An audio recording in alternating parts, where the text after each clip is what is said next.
పాప మమతల చేత పారిపోయిన నాకు ప్రాప్తించే క్షామము,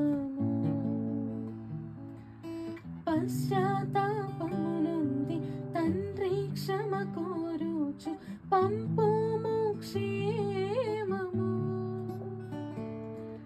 ప్రభు నీదు సిలువ ముఖము చెల్లని నాకు పుట్టించే ధైర్యము. ప్రభు నీదు సిలువ ముఖము చెల్లని నాకు పుట్టించే ధైర్యము. మార్గము చూపుము ఇంటికి నా తండ్రి ఇంటికి, మాధుర్య ప్రేమ ప్రపంచము చూపించుక